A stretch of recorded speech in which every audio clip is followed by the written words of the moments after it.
Now it seems to be rolling a little bit. Seems to be building up. Tell me, Bob, do you think you'd call that four-note idea a theme or a motif? Well, Pete, the technical term would be motif, which he uses to build a theme.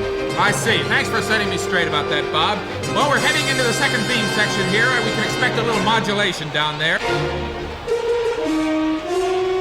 Wow, did you hear that, Bob? Somebody down there in the horn section really flubbed that note. That was one of the worst fumbles I think I've ever witnessed in all my days. I think it was number 1, wasn't it, Bob? Yes, it was, Pete. That was Bobby Corno in the first chair, and that's the third major flub he's made this season, giving him a solo average for the season of approximately .24755, which is pretty darn low for a first chair man. You think there's some chance he might be sold to another orchestra? Well, it's hard to say, Pete. Corno's very good in the long solos, things like the Rachmaninoff Piano Concerto. So I think if he pulls himself together a bit, they'll probably keep him around, although I suppose he might... Well, I think it's development time down there now, Bob. Let's see what's going to happen. The horns are starting it off. They seem to be in pretty good shape now, and I get the feeling that we're probably going to be hearing a lot of that four-note motif, don't you, Bob? Yes, I do, Pete. So do I, Bob. Well, they obviously are stuck with that four-note motif, and they're going to be fooling around with it for quite a while. You notice it's pretty hot in here, Bob? Yes, I do, Pete. Yeah, I think the air conditioning has gone off, which is one of the things... Wait a minute, there's something going on down there on the stage, folks. There's something happening down there. It's really building up tension. The crowd is getting very excited. The brasses have come in, and the timpani and everybody, and it's extremely exciting. I think we're building up to a fugue. No, the basses are not picking up the theme, folks. It is not a fugue. The violins tried to make it one, but the basses are not following up. No, instead of a fugue, folks, he seems to be taking the theme and breaking it up into little pieces. Just 2 notes left of that theme now being thrown around from player to player. And it's getting softer and softer down there, folks. I think they're losing steam. They seem to be running out of steam, and it's just getting a little bit lethargic down there, if you want to know the truth. It's gotten down to 1 note now, and things are... Wait a minute! The brasses have come in and tried to pep things up. A welcome relief. But I'm afraid to no avail. Things are still pretty soporific. Wait a minute, they come again. They're really determined. It sounds very familiar, and I think we've reached the recap, Bob, don't you? There's no doubt about it, Pete. Your average Beethoven symphony usually has a recap right after the second quarter, and this one is falling right into line. Well, let's see if those violins can cut off with the rest of the orchestra and the cadence is coming up. Wait a minute, this time it's the oboe holding the note too long. Wait, he's playing a cadenza.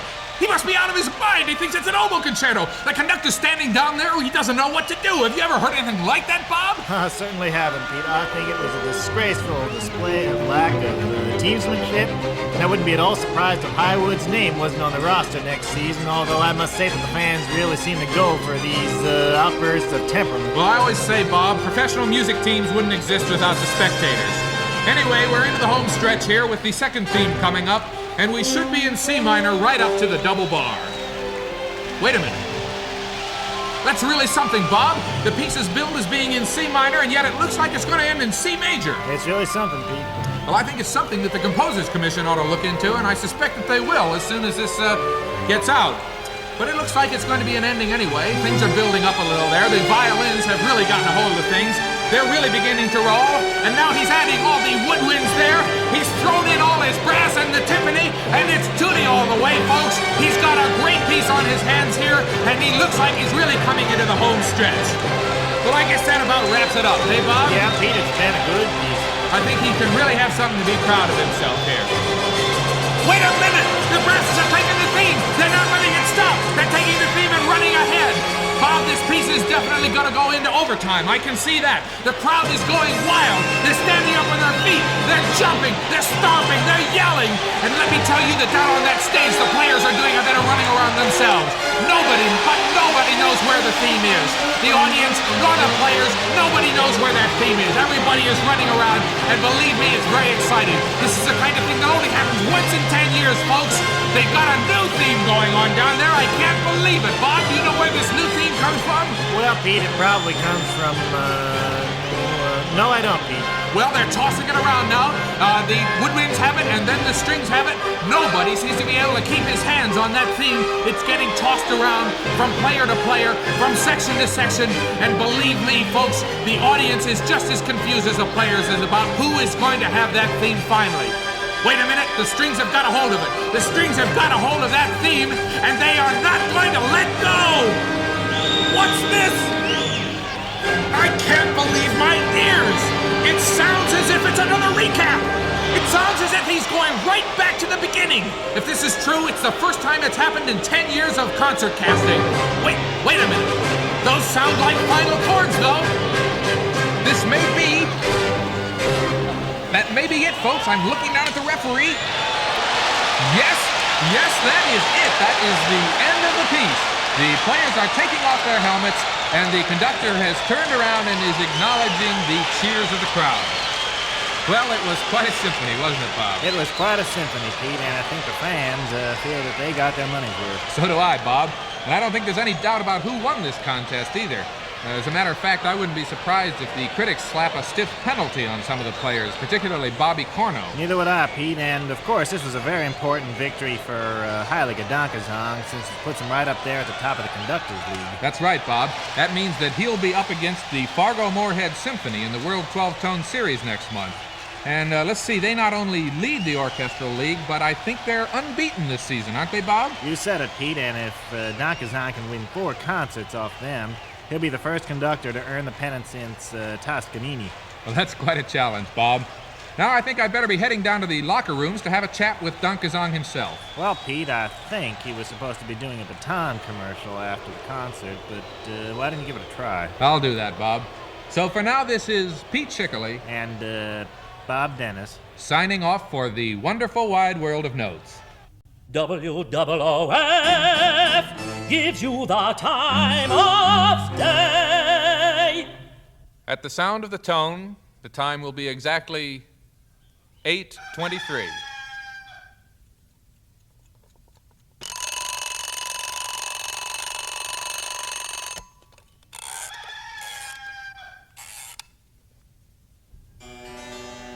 Mr. Weatherman, what do you say?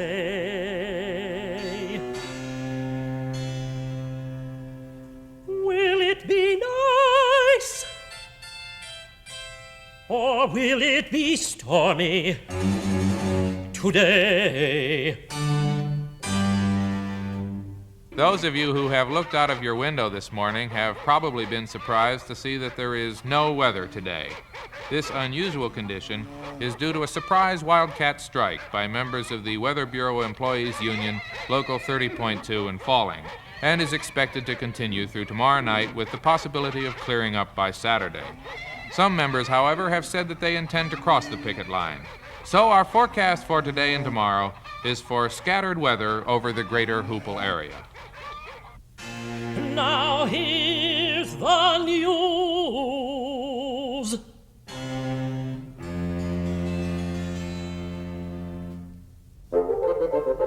The news is brought to you by the Hoople Scoop. And let's see what we have today. A bridge under construction in southeastern Kansas City collapsed today, spilling 35 men into tons of fresh concrete. 18 were taken to hospitals, but none was critically injured. That's our headline story for today. And on the international front, all places of entertainment in Tanzania have been closed for 24 hours to encourage people to stay at home today for the first national census in 10 years. Now let's take a look at a report from the West Hoople stockyards. Hogs, 1,000, barrows and gilts steady, 1 to 3, 210 to 250 pounds, 21.25 to 21.50. 2 and 3, 250 to 290 pounds, 20.25 to 21.25. Number 3, 290 to 300 pounds, 19.75 to 20.25. Medium 1 to 3, 160 to 200 pounds, 20 to 21. Now the New York spot quotations on eggs: standards 24 to 26, checks 16.5 to 17. Whites extra fancy large to 30.5 to 32.5. Fancy medium 23 to 24. Fancy large 29.5 to 31. Medium 22 to 23. And smalls 16.5 to 17.5. And that's the news for today from the Hoople Scoop.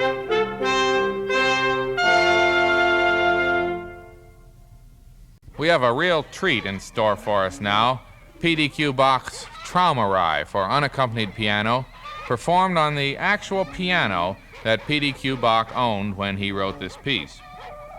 Now, I'd like to emphasize before playing this tape that it is a field recording made at Fort in the home of the man who owns the piano, under conditions which were not ideal.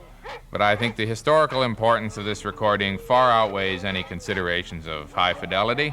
So here is Mr. Heinrich Seifenblaser playing P.D.Q. Bach's Traumerei for unaccompanied piano. And we've got a request here from Clara W. to dedicate this to Bob and John.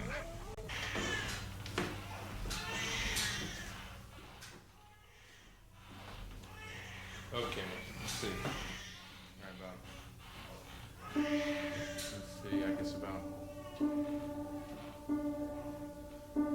I guess that's it, right about there.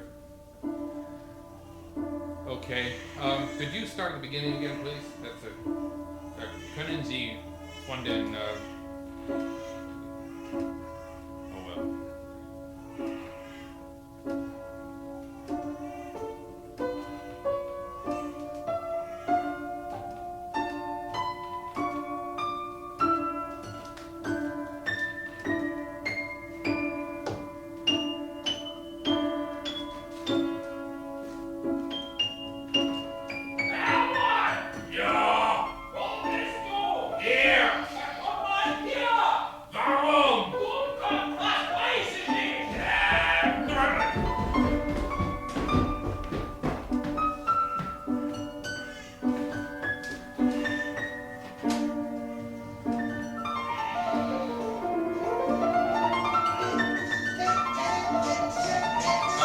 Can we get that radio on here, please?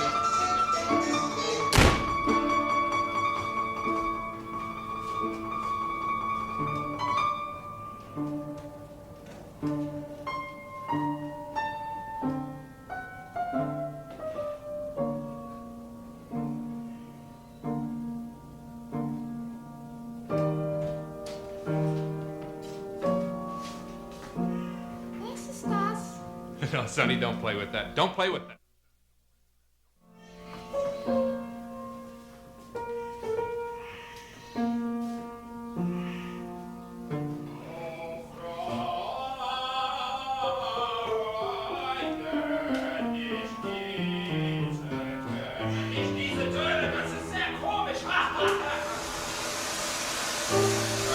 Maybe that vacuum cleaner will be moved out of the...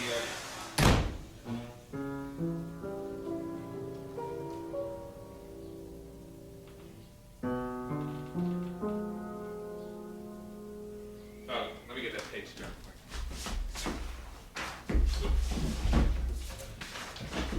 Okay.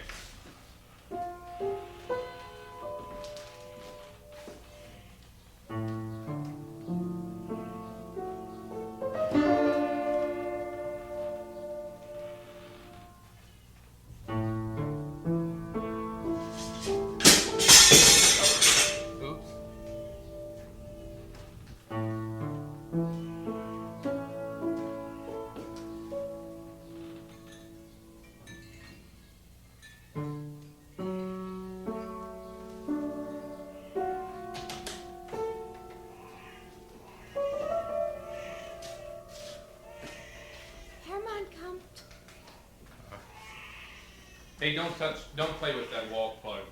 No. Frau Brown, did you tell your little boy not to play with the wall plug? I'm afraid he might pull it out. W-O-O-F, Hoople. That was the sound of P.D.Q. Bach with his Traumerei for unaccompanied piano, Mr. Heinrich Seifenblaser at the keyboard.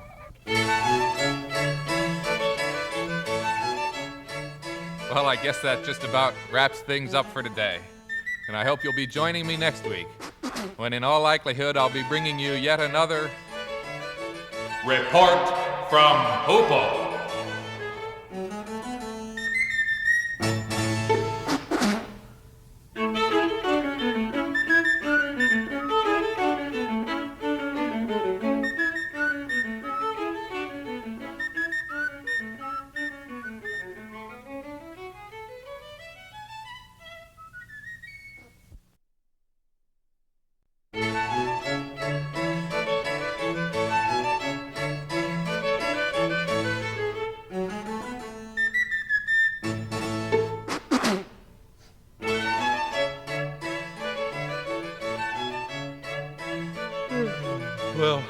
Hello there, everybody.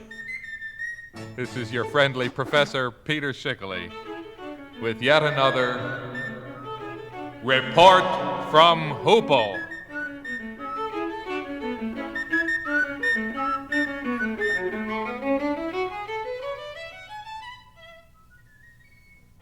Well, here we are again with another program of fine music and P.D.Q. Bach.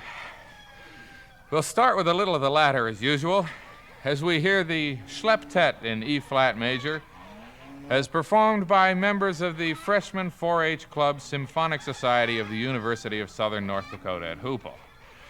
And we'd like to do this one for John and Biffy and their advisor, Mr. 4-H Club himself, Harry Herbert Hoover Heaver.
Hey.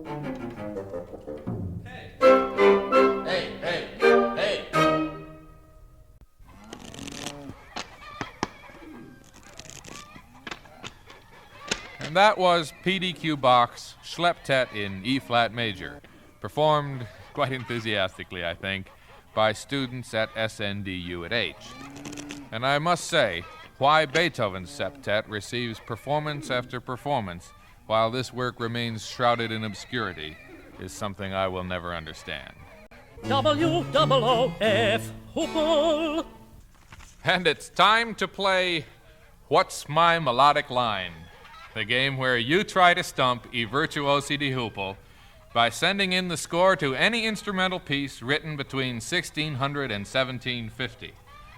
Our musicians here, who are probably more familiar with the corpus of the Baroque repertoire than perhaps anyone else in the world would want to be, they are given nothing but the title. And if they are unable within 1 minute to begin playing the opening section of the work, the listener who sent the piece in receives a beautiful painted plaster bust of Giuseppe Torelli and becomes eligible for the grand prize presented at our annual Baroque Bingo Banquet of the complete works of Vivaldi, recorded on convenient 45 RPM records, which will be sent out one a week with the compliments of WOOF over a period of 35 years. Now, today we have a very interesting coincidence. 3 listeners have sent in works by the same composer. That composer is Arcangelo Spumoni. Now, he is one of the most prolific and least known of the many prolific and unknown Baroque composers, so I think our boys here may be in for a little bit of trouble. Well, I'm looking at them now through the big plate glass window that separates the announcer's studio from the music studio, and they have their instruments ready, so let's get started. Our first piece was sent in by Thorn Thornson from over there in Beulah, and he wants to see if you fellows can play Spumoni's Concerto Grosso in F major, Opus 2, number 537. Well, they're conferring now among themselves. Arcangelo Spumoni was born in 1605 and flourished around 1700. He was a pupil of Vivaldi and distantly related to Casanova's mother, Bossa Nova. And this concerto is subtitled La Primavera. Until recently, it was referred to, when referred to at all, as the Spring Concerto. However, a recent paper by Professor Paul Bearer, published in the current issue of the Musical Hind Quarterly, reveals that Spumoni was married twice during his life, both times to women named Vera, making it clear that the subtitle is in fact a dedication to his first wife. Well, I've gotten the signal from I Virtuosi now, so let's see what they come up with.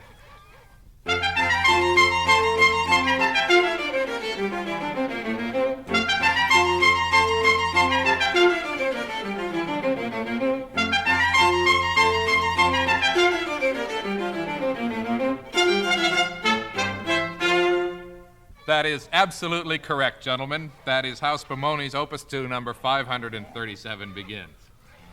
All right, now next we have a piece sent in by Miss Sarah Saracen, who lives in Plum Coulee up in Manitoba. And the piece she's hoping will trip you up is the Trio Sonata in E major by Spumoni, Opus 1, number 1. Okay, the boys are already ready, so let's hear it.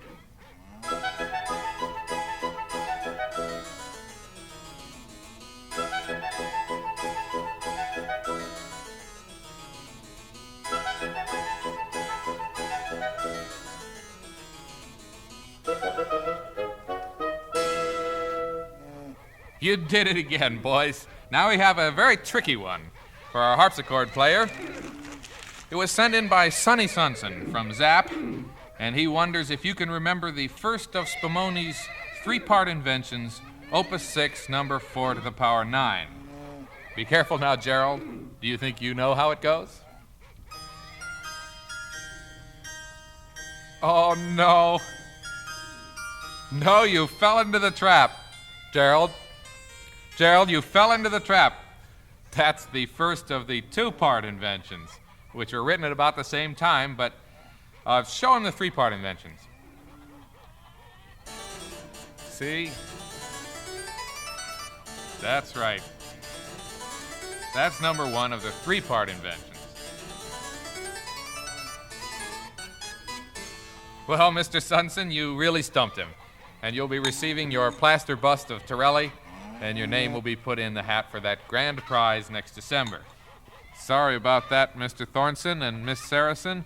You failed to stump virtuosi, but we'll be sending you our consolation prize, the Toscanini recordings of the 9 Beethoven symphonies. I hope you try again, and better luck next time. It's all part of the fun on What's My Melodic Line? WOOF gives you the time of day. At the sound of the tone, the time will be exactly 8:14 and 23 seconds.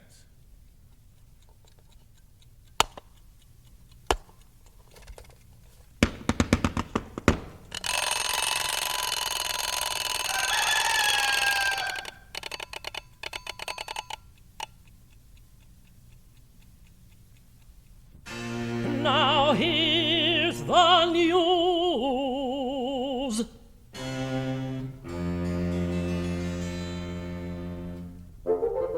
And let's see what the big stories are in today's Hoople Scoop.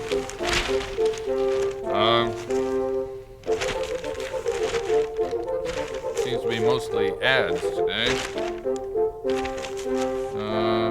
Here's an important item.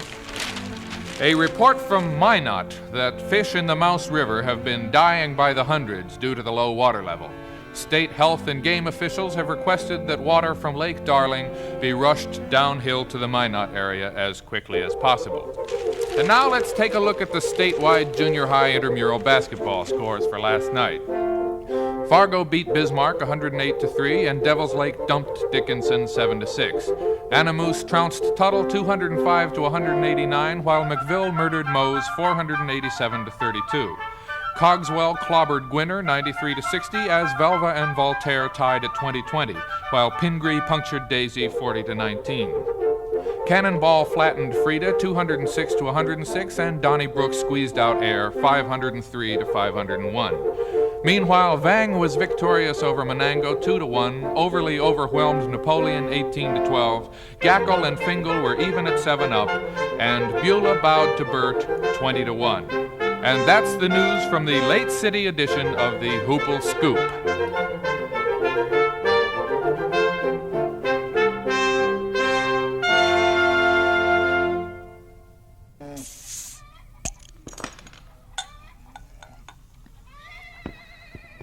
And it's P.D.Q. Bach time again. And this time we're going to hear the Fugue in C minor for Calliope 4 hands, Schickele number 3.14. This piece is sometimes known as the Toot Fugue, and we will now hear it performed by the famous four-handed organist Emanuel Pedal, playing on the chamber or indoor Calliope of the Grindig Family Circus at Eagle, Austria. And this is for Carl and Philip and Manny and all the rest of the gang down there at the King's Court Motel.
That was the Toot Fugue in C minor for Calliope Four Hands by P.D.Q. Bach, as interpreted by Emanuel Pedal, whose tutor, incidentally, was Albert Schweitzer himself.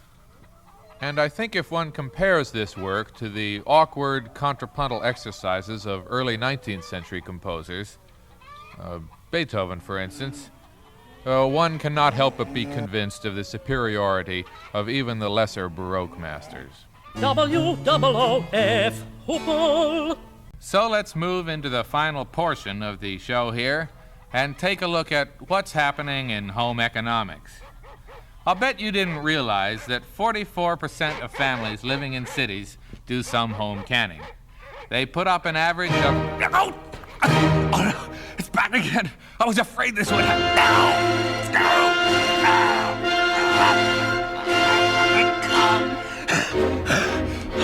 It's going away. I don't care what they say. I don't care what he does. Nothing can make me say I like Beethoven's symphonies. No! No! No! No! Put on a commercial.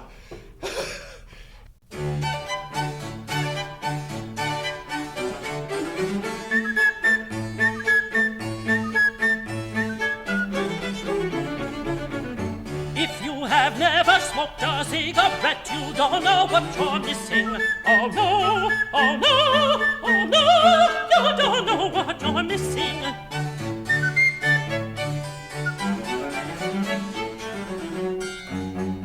Is your nose all rough from taking snuff? You know it will get rougher. A P.D.Q. will prove to you that you needn't suffer. You really needn't suffer. My special blend will give no end of reason to be jolly. A recipe that came to me from Sir Walter Raleigh, the great Sir Walter Raleigh. Smoke P.D.Qs. What can you lose? What can you lose?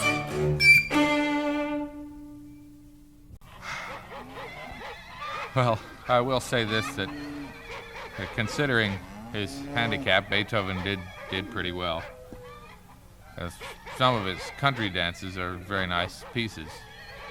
And now, a lot of people have written in recently about the theme song of this program, and both of them wanted to know if it's a P.D.Q. Bach piece. Well, I'm surprised that you would have to ask. It certainly is. It's the Sinfonia from his diverse airs on sundry notions, and features extensive solos on the worm. Now, in addition to the worm turns, this piece is also marred by the sneezing of the countertenor. But I'll be glad to play the entire movement since you asked for it, and I hope you'll join me again next week when I may very well be back with another Report from Hoople.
Well, good afternoon, opera lovers, and welcome once again to Opera in the Sticks.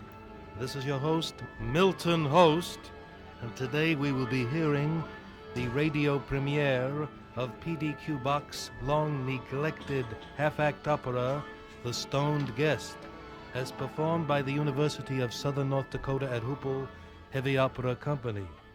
The house lights have already been blown out, and soon the great burlap curtain will rise to reveal the impenetrable forest in which a high-born lady of the lowlands, Donna Ribolda, finds herself lost. Lost perhaps, but not alone, for presently she is joined by the castanet-clicking Carmen Gia, and later by an itinerant nobleman, Don Octave. Now the conductor, Maestro John Nelson, has fallen into the pit, and in a moment we will hear the sprightly opening chords of the overture.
Lost.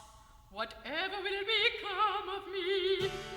Last night I was abducted, snatched from my bed by a clumsy fool who dropped me from my balcony. He thought he had a grip on me, and thus did I escape impending rape. For when he gaped, I made my getaway. Unfortunately, it was much too dark for me to see the features of his face. Oh, my disgrace, though it is day, I still must say I'm in the dark concerning his identity. Besides, he wore a mask. But hark! Someone is approaching. I'll just hide behind this, whatchamacallit.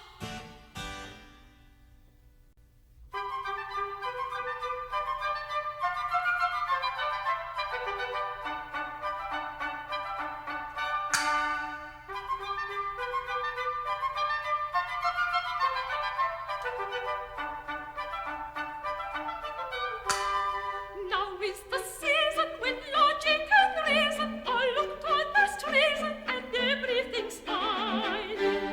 Willie and Mabel are under the table. They were not quite able to finish their wine. Never worry, never hurry. Life is funny and everything's fine.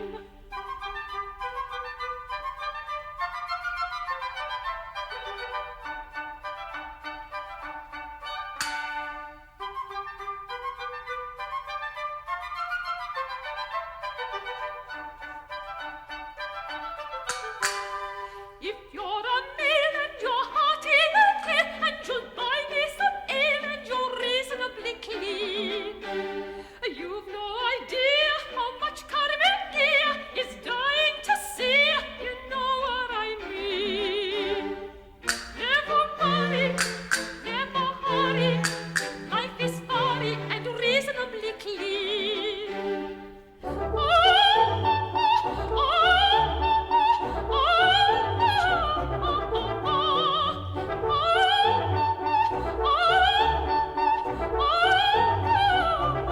Open wide, please.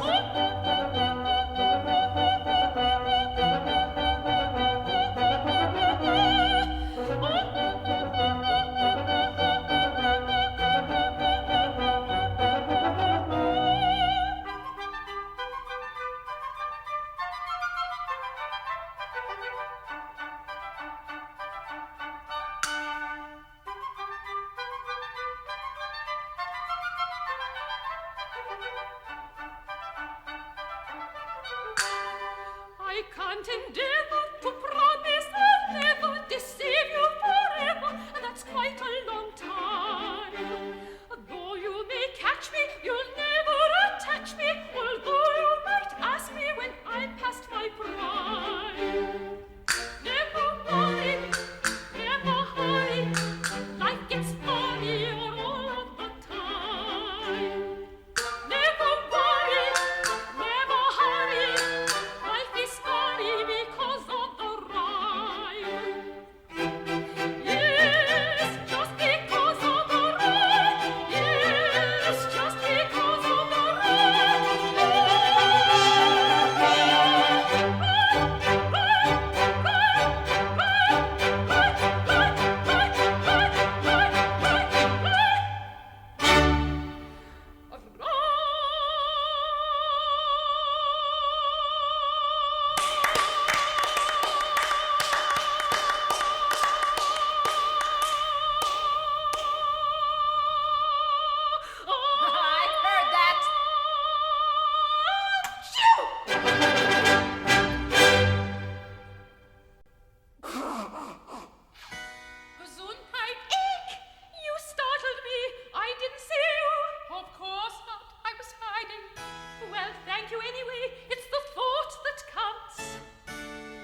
dashing. You look quite well yourself. Now tell me, how have things been going? Very, very well, I thank you. The last time that I saw you, you were going to sing in Covent Garden. Ah, yes. And next month, I do Susanna in Fort Worth. Susanna in Fort Worth? Why, who wrote that? No, I mean the Mozart. Ah, yes, the Mozart. Now, how about yourself? What have you been doing to keep the wolves from your door? Oh, I've been very busy. I've been fighting off the offers. Yes, I'll bet you have. Well, I think it's about time we get back to the opera. What opera? The one we're doing now. Oh, dear, I'd quite forgotten. Let's see, where were we? Oh, yes. What's a beautiful high-born lady like you doing in a crummy forest like this? It's a long story, and I've already told it once. I'm sure once is enough. And how about you? How about me? How did you find yourself in the forest? I didn't. I lost myself in the forest. I was chasing a man, and here I am. You don't seem very concerned. Should I be concerned? There are witches. Witches! Snakes. Snakes. Swamps. Swamps. And spirits. Spirits. In the forest.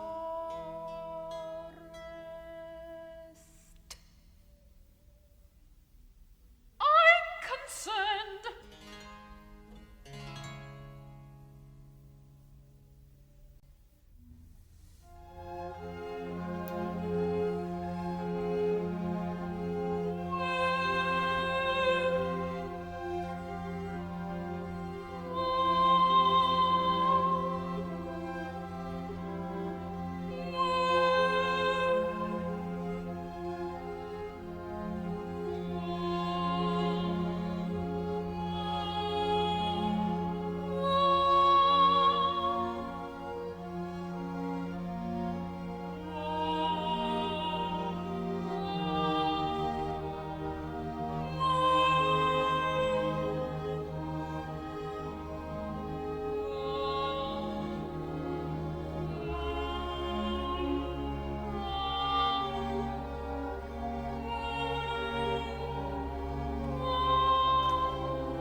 Whatever shall we do?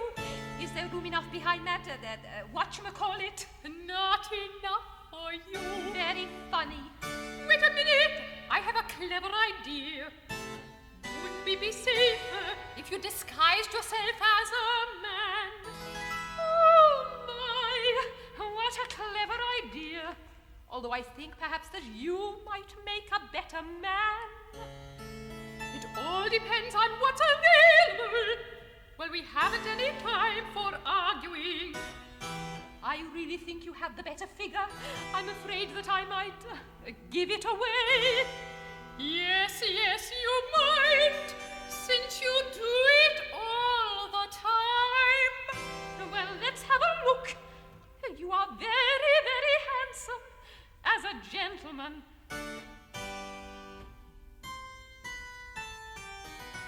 Now put your head on my lap and pretend that you are sleeping.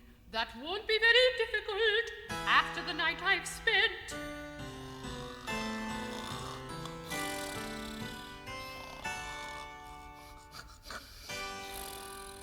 I said pretend. Oh, well, what she doesn't know won't hurt her.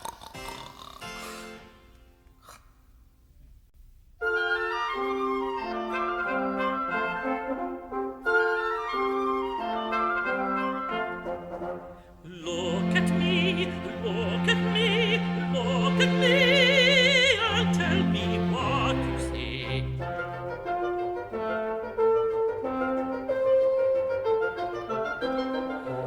Look at me, look at me, look at me, and tell me what you see. You see a man forlorn, all weak and pale. For no matter how I try, I always fail. If you could only see me just as I see me, I'd like to be a man who makes the ladies faint. I'd like to be a man whom people call a saint. If I could just succeed in doing one fine deed, I'd like to be a man who's hunted Arctic whales. I'd like to be a man who's broken out of jails. I'd like to be the man who finds the Holy Grail. But it doesn't matter what I do, I'll always fail. It's really true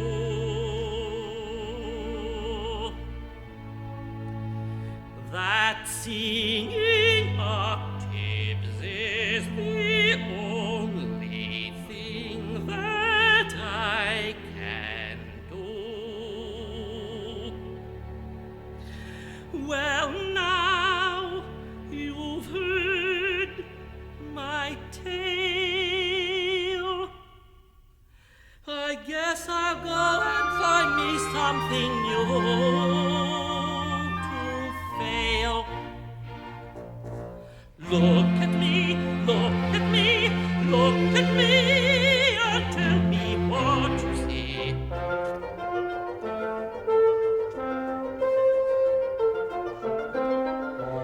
Look at me, look at me, look at me, and tell me what you see.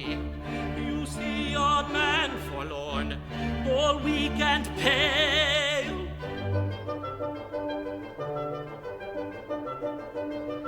For no matter how I try, I always fail. I always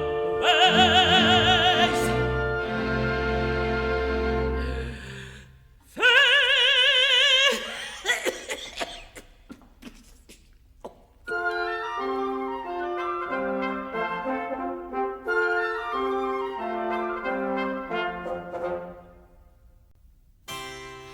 That's the end of my aria, and if it isn't too much trouble, would you mind applauding? Thank you. Oh, hope I didn't disturb your gentleman companion. Oh, no, I'm sure you didn't. He sleeps very soundly.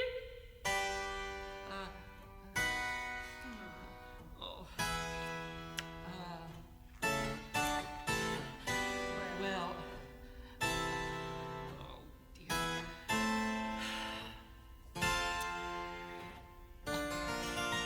I'm not too good at making conversation. Can't you think of something to say?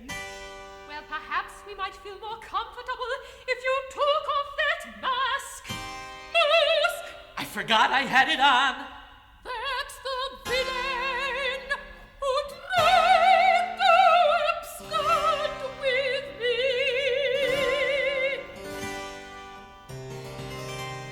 Now, please don't get excited. I'm sure there's been some terrible misunderstanding. Although it's quite true that I had a little misadventure last night. It involved a fair young damsel, and not a handsome gentleman like yourself.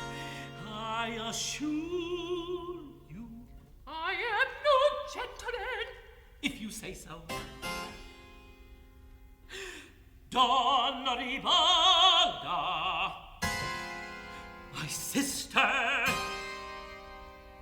Don Octave, my brother. You clod! Don't you know your own house? I was a little drunk at the time. Well, were you too drunk to realize that you dropped me from the balcony? Remember how you used to call me Butterfingers? I should give you a good spanking. No! Don't you lay a hand on him. I'll see to that myself.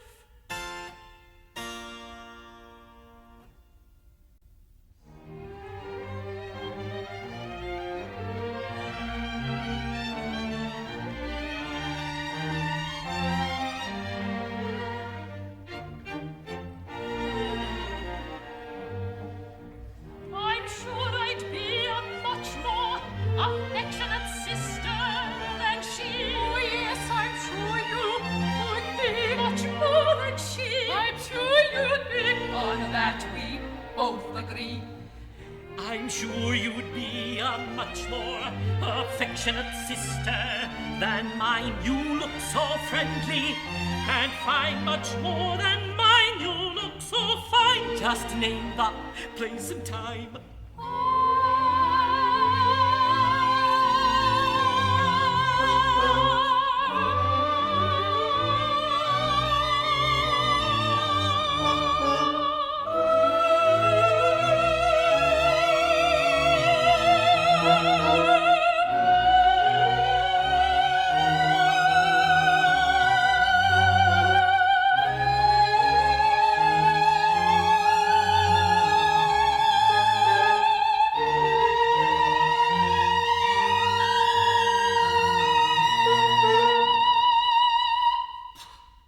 I'm only a mezzo, you know.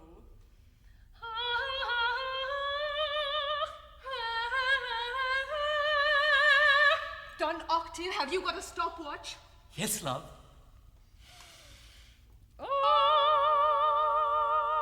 And so we leave Donna Ribalda and Carmen Gia with their horns locked in an awesome contest of air power as we take this opportunity in lieu of an intermission to present one of our traditional intermission features, Opera Whiz, conducted this afternoon by the man who is responsible, if that is the correct word, for dredging up the stoned guest. We will switch you to Professor Peter Schickley in the green locker room right after this message of interest. Please turn the record over.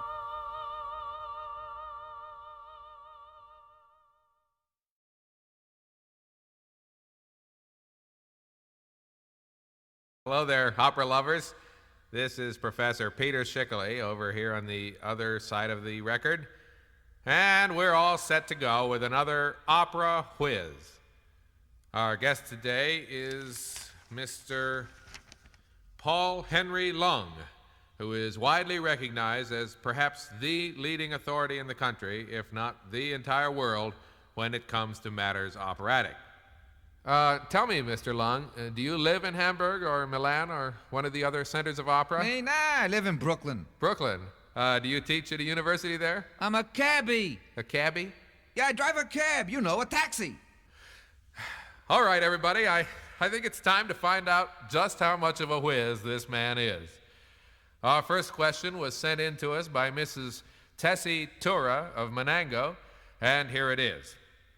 One of the characters in The Stoned Guest is called Carmen. Carmen Gia is, of course, her full name. Now, can you think of another opera which has a character in it by the name of Carmen? You have 5 minutes, Mr. Lung, in which to come up with the right answer. Well, obviously, there's the opera by Bizet called Carmen, composed in 1875. That's absolutely correct, Mr. Lung. I must say it didn't take you long to Then there's Palavicini's Daphnis and Carmen, produced in Dresden in 1685. And then the Raga Rock opera Instant Carmen by Lenin Cavallo. And actually, I think that one of the singers in the chorus at the first production of Don Giovanni in Mr. Lung. 1787 was a girl named Carmen Veranda. But of course, Mr. Lung, that isn't the name of the character. That was the girl's I think real that's name. more than I enough. suppose that doesn't really count. I think that's more than enough, Mr. Lung. The Bizet opera was what Mrs. Tura had in mind. So let's get on to our next question here, sent in by Miss Belle Canto of Zap, and she wants to know if, in addition to The Stoned Guest, you can think of another 18th century German opera in which a dog plays an important active role. Well, let's see. Take your time. You have 5 minutes. Well, there's a French opera of that period, Fido and Aeneas by Offenbach, that has the famous Wolfenpoof song, but... I'm afraid it has to be German. 18th century? Well, there aren't any German operas in that century that have a real acting part for a dog. Are you sure you don't want to take a little longer to think it over? I don't have to, because I'm telling you there aren't any. Well, I hate to disagree with you, Mr. Lung, but Miss Canto has come up with one. Anton Zuckerwerk's 1793 opera, Collard is Bowser, in which one of the major roles is played by a dog. In fact, the title role... That is not a dog in that opera, it's a wolf. Now, let's not be a sore loser, Mr. Lung. Miss Canto lists the entire cast of the opera, and there is no mention of a wolf, whereas there is a prominent, not to say pivotal, part for the dog. Wait a minute. What's her source? The Encyclopedia Operatica, which I have right here beside What me. edition is it? Why, it's the 1947 edition. The 1947 edition. That edition's got more errors in it than an early Mets game. Look, I got the 1969 edition right here, and I think if you look it up, you'll find that Bowser was a wolf who was befriended by the Countess when it was a cub and brought up as a dog. But the Countess's secret lover, Sir Sheepshape, he certainly never forgot what Bowser really was, and besides, Anton Zuckerwerk was born in Czechoslovakia, so he wasn't really a German anyway. Well, I'll let that pass. But the business of saying that Bowser was a dog is ridiculous. Now, Mr. Lung, I'm going to have to insist on accepting the agreed-upon authority for settling these matters, which is the 1947... Listen, I don't have to sit here and take this bull... Now, Lung, please, we're on the air. You're as bad as the guys who get in a cab and tell me how to get to where they're going. I don't need that stuff. Listen, if you want to get the 60th Lex in one piece, Mr. Lung, you either let me do the driving, or you get yourself another cab. I think we better move on here to the I'm going down 7th Avenue. I'm going to Penn Station.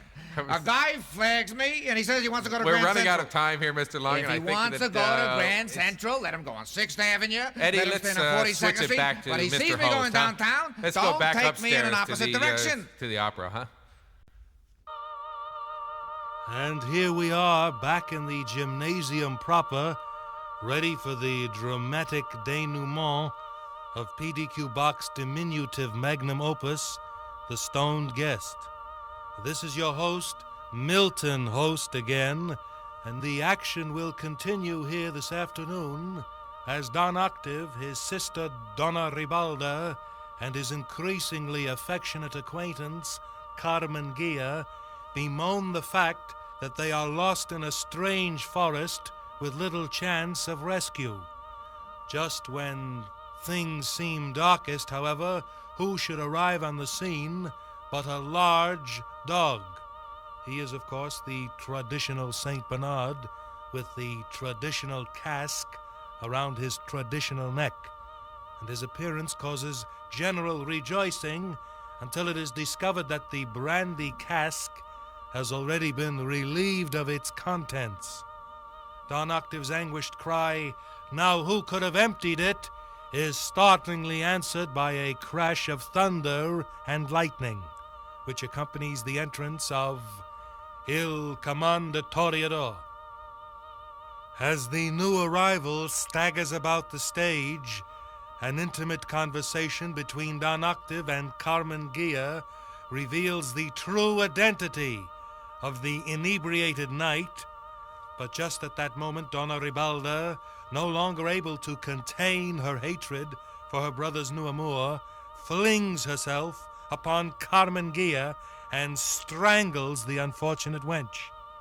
Seeing the lifeless form of his newfound love lying before him, Don Octave draws a dagger and moves menacingly toward his sister as he sings, "For the first time in my life, I'm going to do something right." His attempt at revenge, however, is thwarted when Donna Ribalda steps aside at the last moment, causing our hero to plunge the fickle blade into his own hapless heart. As he lies on the ground, ignominiously dying, Il Commendatore suddenly draws a pistol and fires it at an extremely surprised Donna Ribalda, who nevertheless falls over and dies.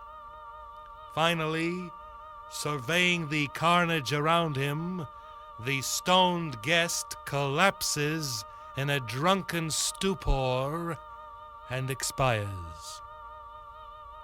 P.D.Q. Bach originally intended to end his opera at this point, but the manager of the Wein am Rhein Volkstheater, Rudolfo Bingo, persuaded the composer that the gay, fun-loving audiences of that town would never accept such an unhappy ending.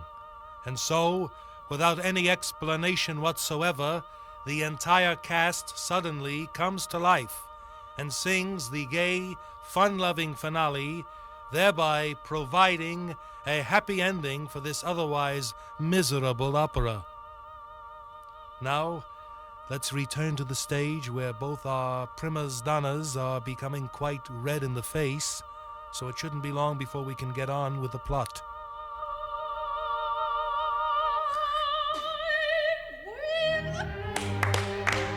The winner is Carmen Gia at 11 minutes and 23 seconds. It is nothing.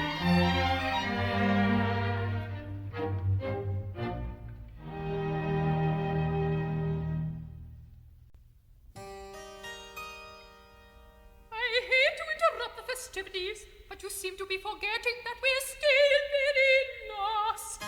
I hate to admit it, but she's right. She certainly is. Oh, it's starting to snow.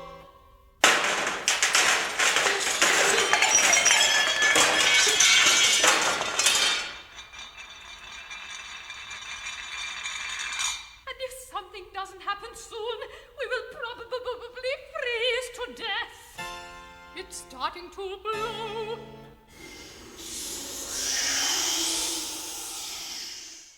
And if something doesn't happen soon, we will probably starve to death. It's getting dark.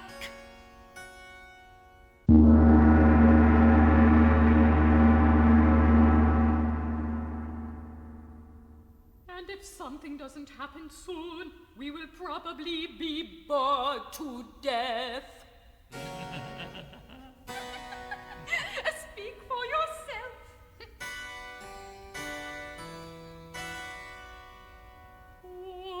Woe is me. Woe is me. Woe is me. Woe are we. For who can save us now?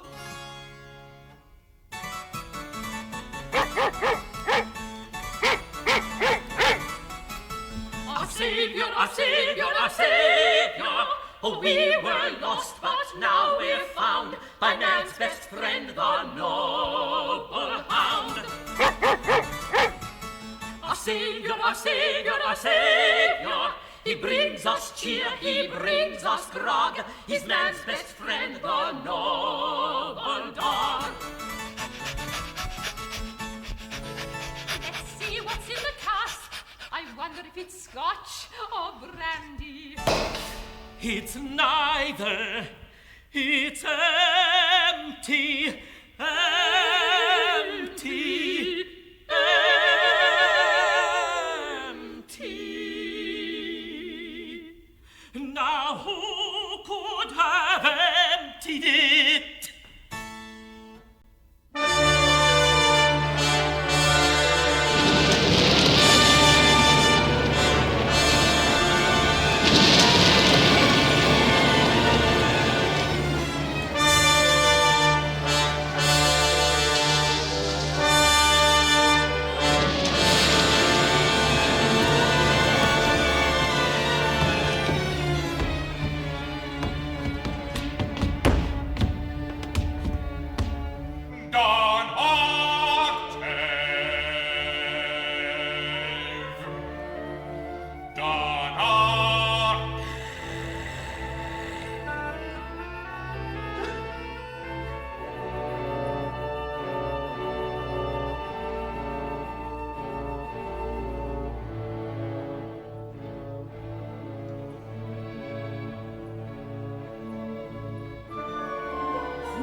Probably just a handout.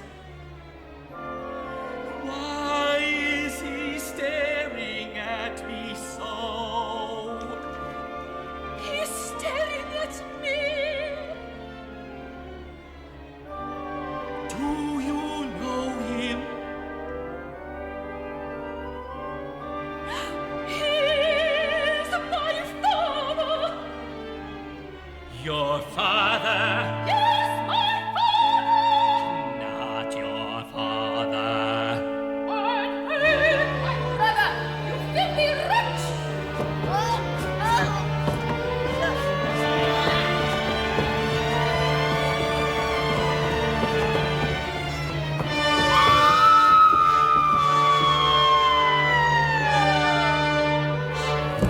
Oh my goodness! What have you done? What have you done?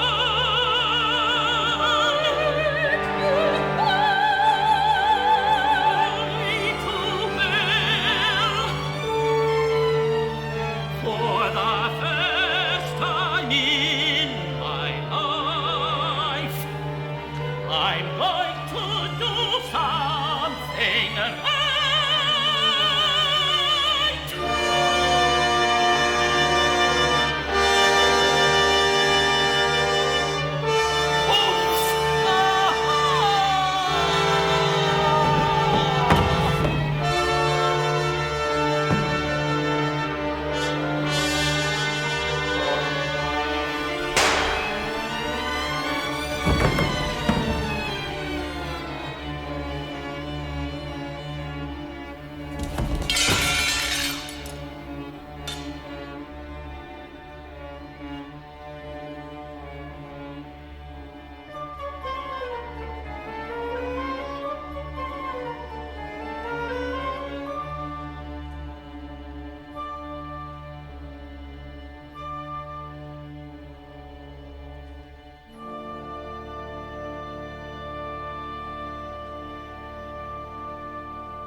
Oh Savior, oh Savior, oh Savior, we all were lost and now we're found by man's best friend, the noble hound. Oh Savior, Savior, oh Savior, oh Savior. He brings us cheer, he brings us grog. He's man's best friend, the God, the God. Happy ending, happy ending, happy ending. Happy ending, happy ending, happy ending.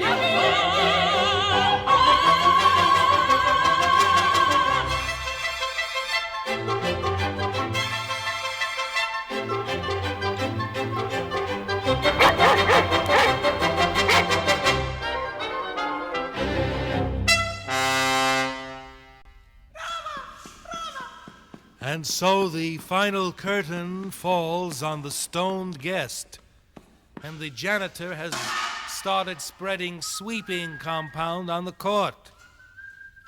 We still have a little while before the basketball game starts, however, so let's hear a recording of 2 P.D.Q. Bach madrigals as performed by the Amateur Musica Antiqua. The first one, "The Queen to Me a Royal Pain Doth Give," is taken from a measly collection entitled "The Triumphs of Thusnelda," as is the second one, "My Bonnie Lass, She Smelleth."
Lashes fair, ye all the chicas say, fa la la la la la la la. My bunny lassie looketh like a jewel, and soundeth like a mule. My bunny lassie walketh like a doe, and talketh like a crow. Fa la la la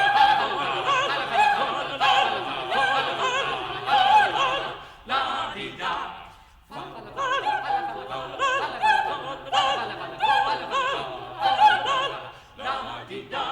My bunny lass liketh to dance a lot, liketh to dance a lot.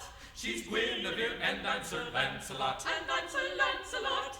Fa la la la la la la la la, fa la la la la la la, hey fa la la la la la la la, fa la la la la la la, fa la la la la la la la la la. My bunny lass I need not flatter, what she doth not have doth not matter. Ooh la la la la la la la, ooh la la la la la la la la. Ooh la la la la la, ooh la la la la la la. My bunny lass would be nice, yea, even at twice the price.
This is Milton Host saying goodbye now.